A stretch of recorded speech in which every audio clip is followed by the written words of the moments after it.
Let us be honest for a moment, painfully honest. By all outward appearances, this thing we call life is merely a flicker, a brief spark of light between two endless nights, and not even a peaceful day between them. For the more we allow ourselves to feel pleasure, the more open we are to pain. The more light we draw in, the darker the shadow that follows. And it is always there just behind the laughter, the triumph, the so-called joy. We have tried, through centuries of effort and imagination, to make sense of this, to give meaning to a flickering existence that ends in silence. And the only way we seem able to do this is by insisting there must be something more, some deeper layer, some grander plan behind the outward spectacle. Heaven, salvation, rebirth, destiny, call it what you will. We crave security not merely in this life, but beyond it.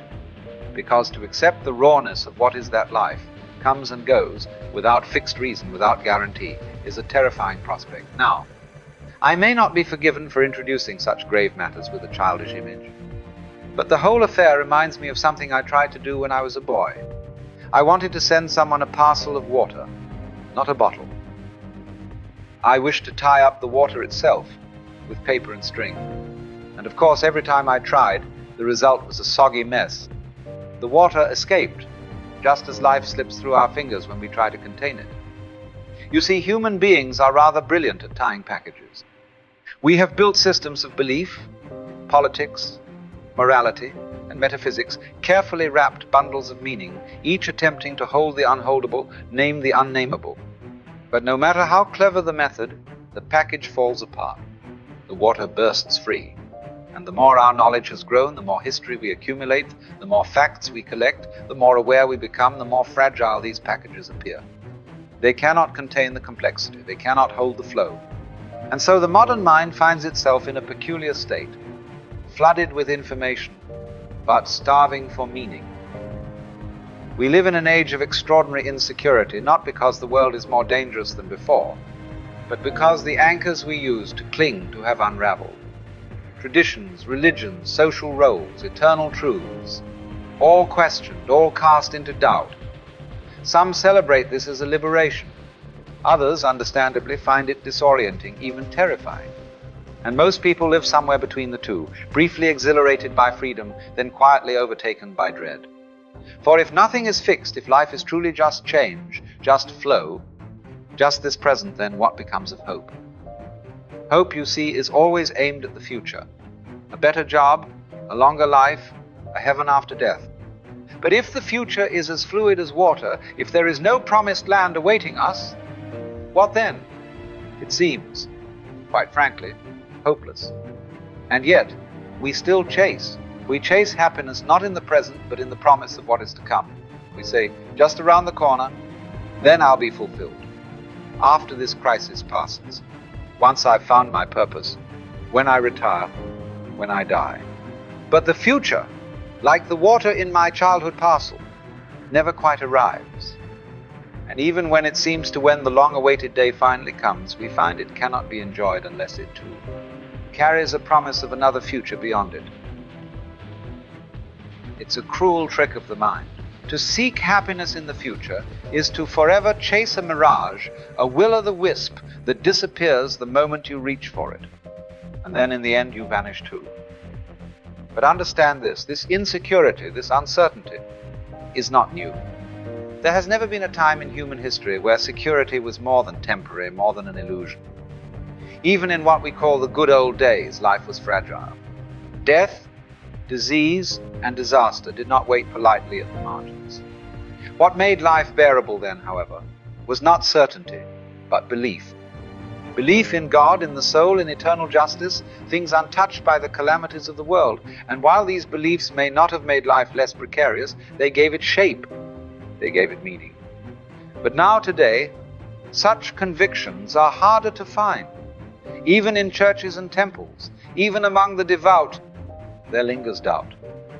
Science has not only replaced religion in authority, it has stripped from us the comfort of myth. The scientist does not pretend to know what cannot be known, and in doing so reveals the vast, indifferent mystery of the cosmos. This honesty, admirable though it is, leaves the human heart famished. Because while the mind is satisfied with logic, the soul yearns for more. It wants purpose, direction, assurance that all of this matters. And when those assurances collapse, we look elsewhere. Political movements become our myths, social crusades become our meaning. We join collective efforts, not always because they are just, but because they give us a sense of being part of something larger, a sense that we are not alone in the dark. But you can feel it, can't you? The trembling underneath. For these are not certainties, but shouts in the night. And the louder we shout, the more fragile we reveal ourselves to be. So what happens to a mind, to a being, that can no longer believe? Not in fairy tales, but in any foundation at all. What becomes of the heart when all the old myths crumble and the new ones ring hollow? It begins to grasp. We turn inward, hoping to find permanence in ourselves, in our identities, our careers, our knowledge. We say, at least I am this, or at least I know that. But the truth, if you look just a little too long in the mirror, is that you are changing constantly, quietly, without your permission. The face, the thoughts, the tastes, the hopes, none of them stay. And so you clutch, you plan, you try to prepare, to fortify. You attempt, as all modern people do, to organize your life into a blueprint of safety. You build routines, set goals, make lists, meditate, track your calories, forecast your income, visualize success. You try, in every imaginable way, to manage the future.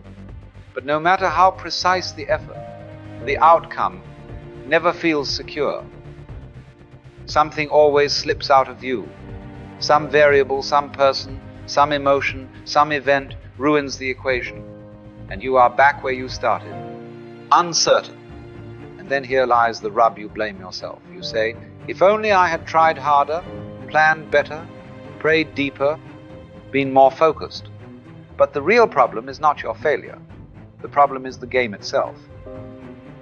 Because you are chasing control in a world that is uncontrollable. You are searching for security in a realm that is defined by change. It is, as we said before, like trying to tie up water in a paper parcel. You get wet, you fail. You try again.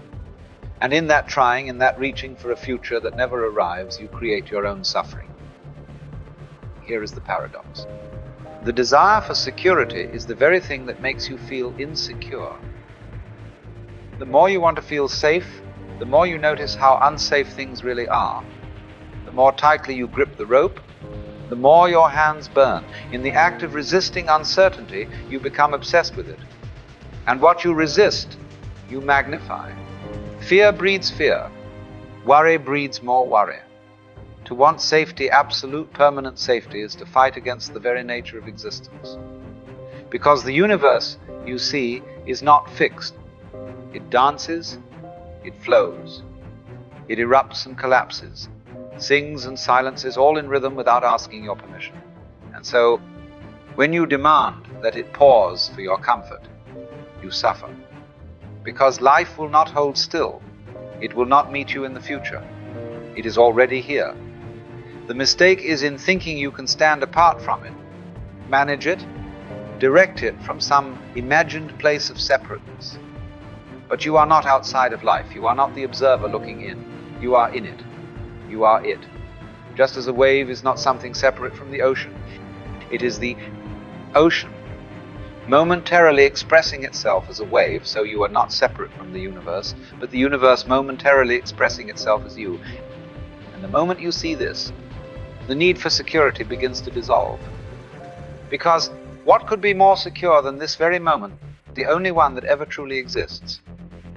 So then, what is one to do?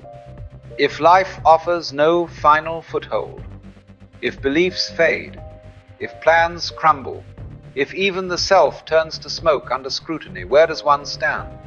And the answer, though simple, is not easy. You stop standing. You stop seeking a ground. And you fall freely, openly, into the present. Not because the present moment is safe, but because it's the only thing that's real. You see, we have confused the idea of freedom with the power to control. We think we are free when we have mastery over the future, when we've eliminated risk, when the path is clear and marked. But that isn't freedom at all. That is fear wearing the mask of progress. Real freedom is far more wild. It's the surrender to the rhythm of life, to change, to death, to rebirth, not as things to overcome, but as the very texture of existence, because in truth, you were never in control. There was never a separate you behind the eyes, managing the world like a ship from its helm. There is only awareness, witnessing, dancing, being. But as long as you try to cling to certainty, to permanence, to me, you will suffer. You suffer not because life is cruel, but because you want it to be something it is not. You want it to be solid, predictable, safe, and life, thank God, is none of those things. The very beauty of it all is in its impermanence. A cherry blossom is not less beautiful because it falls.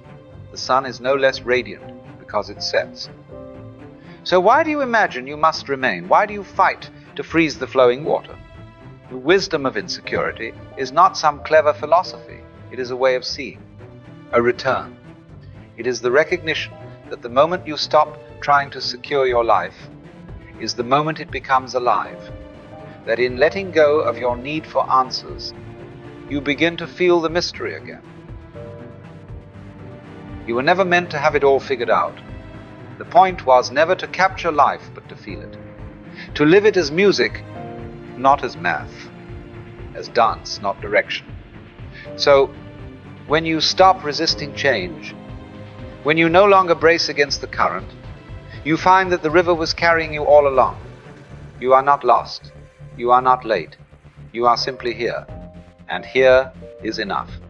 Now, perhaps the greatest illusion of all the root from which all this anxiety springs is the idea that you are separate from life, that you are a skin-encapsulated ego, tossed into a world not of your choosing, doing your best to survive, and hopefully to succeed. But who told you that? Where did you get this idea that there is a little you inside your head, pulling the levers and thinking the thoughts, directing the action like some spiritual CEO? You were taught it. You were told from the very beginning, you are you, and everything else is other. And so you've spent your life defending that boundary.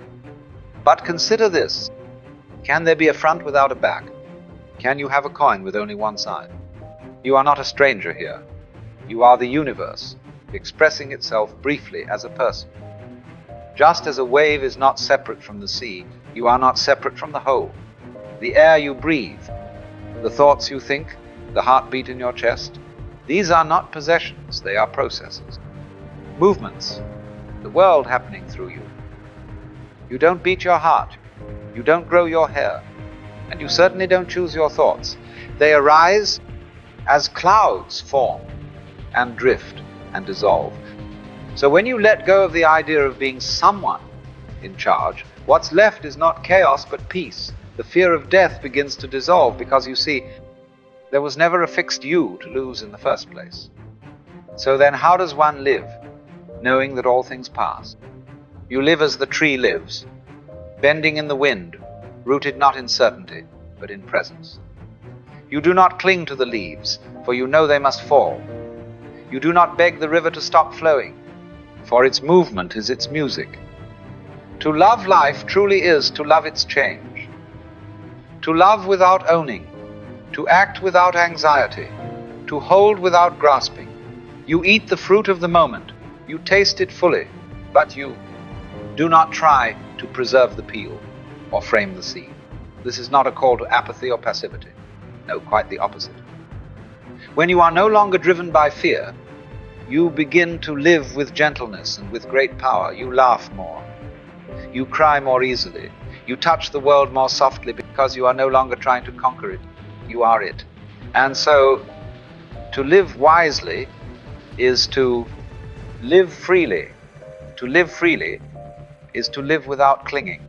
And to live without clinging is to be at last at peace.